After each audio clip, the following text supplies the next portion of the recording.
We've been reviewing different kinds of things that you can do in Python. We've looked at some different data structures. We've looked at loops and conditionals.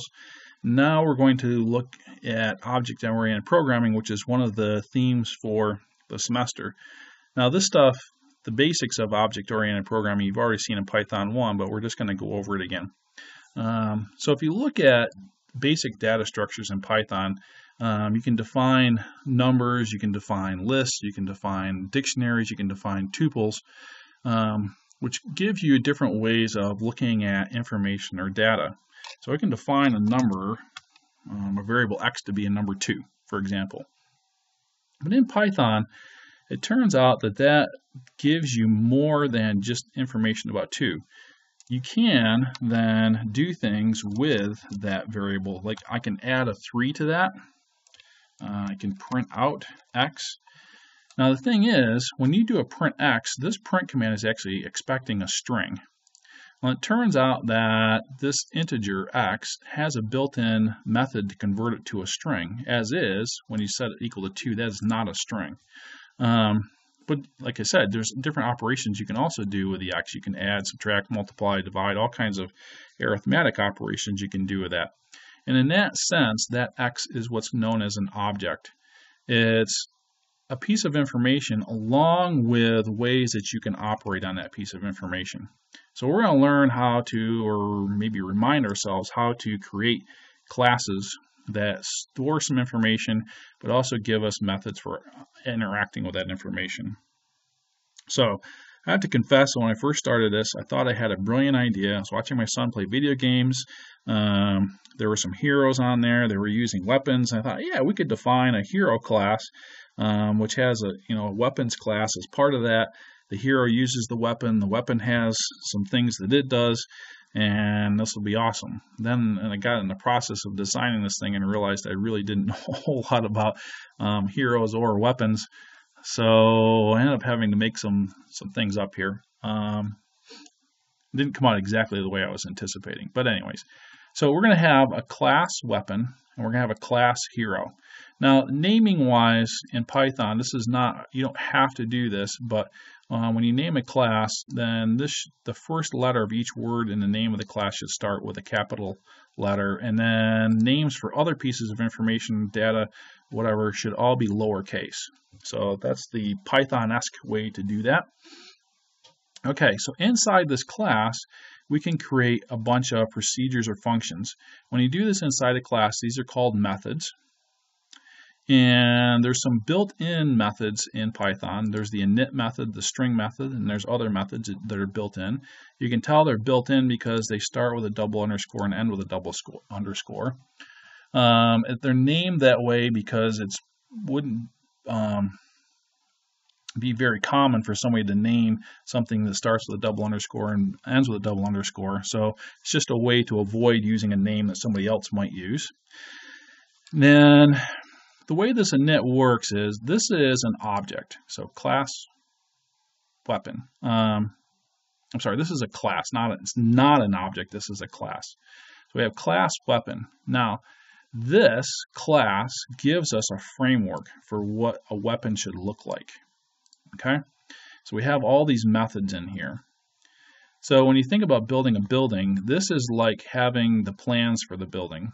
Okay, so this is the architectural drawing for the building, but we actually haven't built anything yet. You build something when you call that weapon class, pass it in some initialization information, and assign it to something. This actually reserves a piece of memory for that class, and now this is called an object.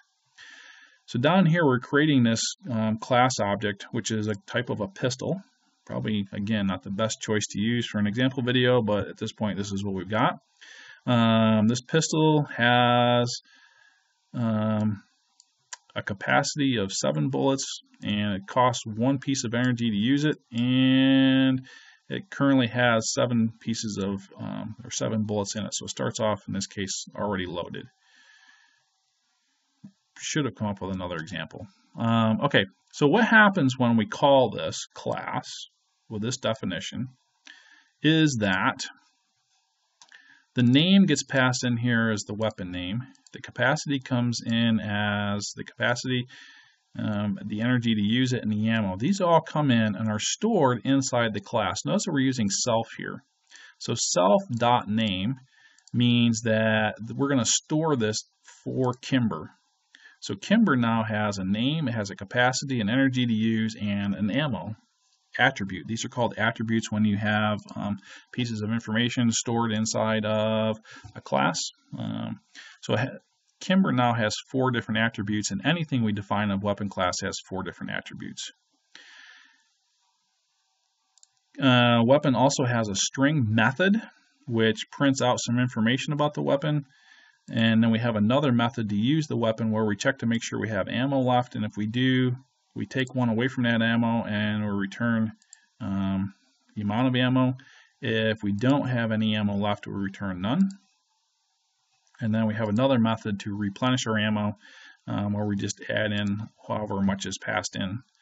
Although we don't allow ourselves to go over the capacity of the weapon we have. So it's actually the maximum of adding stuff to our current amount of ammo and the capacity. Okay, so in addition to the weapon class, we have a hero class. The hero has a name, a warrior class. I should have asked my son more questions about this. I guess he could be like a mage or I don't know what else. They have a weapon. Now, part of the reason why I did this way is because this weapon is actually going to be of type weapon class. So any of the methods we have defined up here for weapon class, we can use down here inside of our hero class. The hero has energy and also has shields. So down here, we're creating a hero called Jim Bob. His name is Jim Bob. He is of hero class Redneck, and he carries around a Kimber, which has a capacity he starts, this is not the weapon. This Kimber is this weapon up here, and then this is how much energy he starts with, and his shields start both at 10. If we ever want to print something out about the hero, the string method is automatically called for that class. So Python will recognize that Jim Bob is of type weapon class and go look for its string method. And it's going to print out, I am the mighty, print his name, his type of class, the type of weapon that he uses. This string right here around self.weapon, remember that weapon is of type weapon class, so this string is going to come up here and use this method to print that information out.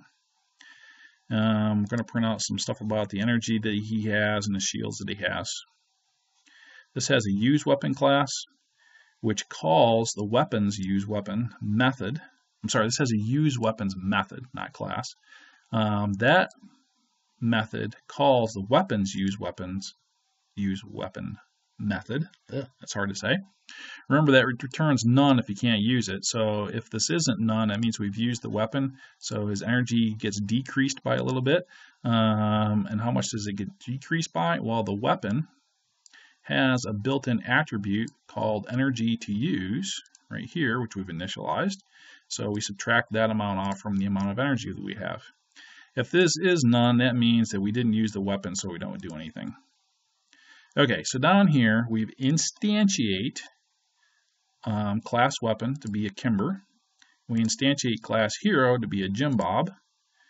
We print off Jim Bob, so it's going to call this, which in turn is going to call the string method for the weapon. Then we're going to use Jim Bob's weapon, and then we're going to print Jim Bob again. Okay, so he's the mighty Jim Bob. He's a redneck. He's got a Kimber 1911, which has 7 ammo out of a possible 7, and 10 energy and 10 shields. Then he uses the weapon. He loses one piece of ammo, and he loses one thing off from his energy because shooting his pistol costs him some energy. Okay, so I'm going to get comments galore on this video for having the audacity to actually talk about pistols in a lesson video. But so be it. The idea here is that, again, you have classes which have attributes and have methods, and then you can use those classes anywhere you want. So if I use that class inside of another class, then I can reference then its attributes and methods in here. And there are built-in methods that any class can employ, the init method and the string method, and others that we won't need so much. All right, on to learn some GUI programming.